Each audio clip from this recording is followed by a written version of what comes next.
بسم الله الرحمن الرحيم. يا أيها المزمل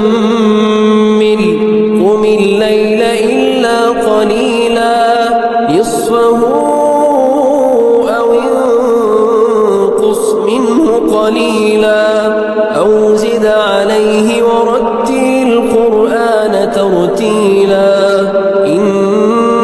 سنلقي عليك قولا ثقيلا. إن ناشئة الليل هي أشد وطئا وأقوم قيلا. إن لك في النهار سبحا طويلا. واذكر اسم ربك وتبتل إليه تبتيلا. رب المشرق والمغرب لا إله إلا هو فاتخذه وكيلا. واصبر على ما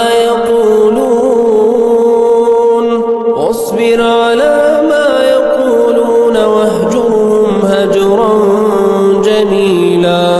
وذرني والمكذبين أولي النعمة ومهلهم قليلا.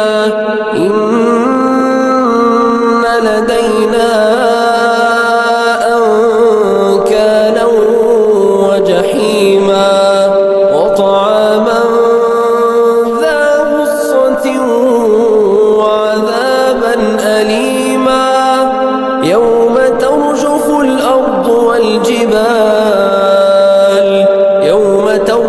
الأرض والجبال وكانت الجبال كثيبا مهيلا.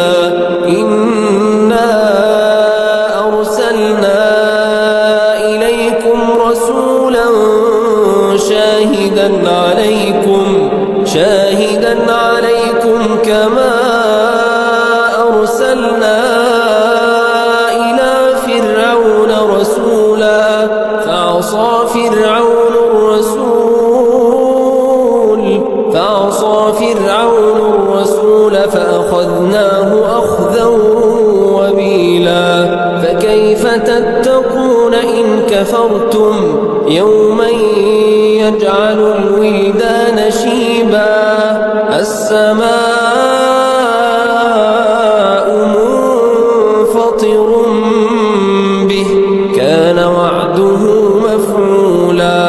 إن هذه تذكرة فمن شاء اتخذ إلى ربه سبيلا. إن ربك يعلم أنك تقوم أدنى من ثلثي الليل ونصفه وثلثه وطائفة من الذين معك والله يقدر الليل والنهار. علم أن لن تحصوه فتاب عليكم فاقرؤوا ما تيسر من القرآن.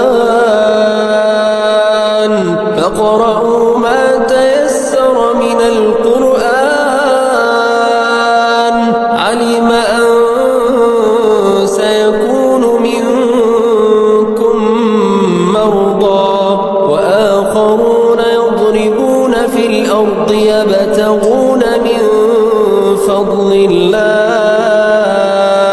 وآخرون يقاتلون في سبيل الله. فاقرؤوا ما تيسر منه وأقيموا الصلاة وآتوا الزكاة وأقرضوا الله قرضا حسنا. وما تقدموا لأنفسكم من خير